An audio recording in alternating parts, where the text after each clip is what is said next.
Assalamualaikum warahmatullahi wabarakatuh. Hai semuanya, kembali lagi dengan saya Rahmania Raudo dengan NPM 2108260153. Baik, pada video kali ini saya akan membahas mengenai embriogenesis. Embriogenesis ini terdiri dari beberapa fase, dimulai dari fase fertilisasi. Fase fertilisasi atau yang kita kenal dengan proses pembuahan adalah proses peleburan antara satu sel sperma dan satu sel ovum yang matur atau yang matang. Pronukleus laki-laki dan perempuan yang jumlah kromosomnya itu haploid menyatu untuk membentuk zigot yang memiliki jumlah kromosom diploid. Kemudian ada fase blastula. Sehari pasca fertilisasi, zigot membelah atau yang kita kenal dengan Clyvax secara mitosis di sepanjang tuba Fallopi. Hasil dari Clyvax ini kita kenal dengan sel blastomer. Hari ketiga sampai hari maksudnya hari kedua sampai hari ketiga pasca fertilisasi, zigot terus membelah sampai 16 sel blastomer, membentuk struktur seperti buah murbei yang dikenal atau yang disebut dengan morula. Sel-sel dari sel tersebut yaitu bersifat totipotent. Selanjutnya ada fase blastokista. Fase blastokista ini dimulai dengan akumulasi cairan di antara blastomer. Terbentuk ruang yang terisi cairan pada bagian tengah atau yang kita kenal tadi bentuknya itu seperti buah murbei. Inilah yang disebut dengan blastokista. Sekelompok blastomer yang berkumpul pada satu kutub yang itu disebut dengan inner cell mass atau dia nanti akan membentuk embryoblast. Kemudian ada lalu yang lainnya itu yaitu outer cell mass yang dimana nanti dia itu akan membentuk trophoblast. Terjadi pembelahan hingga terbentuknya blastokista itu terjadi di oviduk sampai mengalir ke uterus selama 4-5 hari pasca fertilisasi.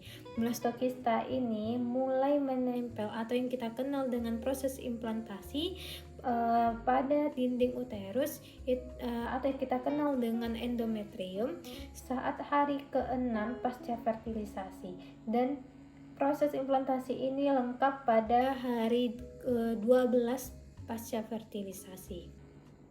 Lalu yang terakhir dari embriogenesis ini adalah fase gastrula. Terjadi gastrula yaitu pembentukan 3 lapisan germinativum, yaitu ada lapisan ektodem, mesodem, dan endodem.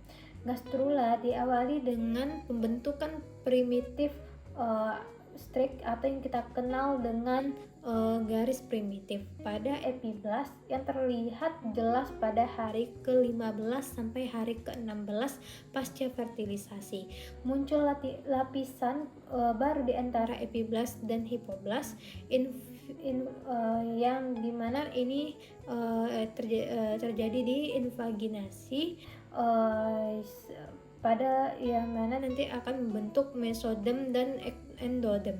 Sel-sel yang tetap di epiblast ini akan membentuk ektodem. Nah, apa saja sih nanti yang akan terbentuk pada endodem? Yang terbentuk pada endodem itu akan yaitu diantaranya ada paru-paru, tiroid, pankreas. Kemudian kalau lapisan mesodem dia akan dari proses akhirnya ini akan membentuk dari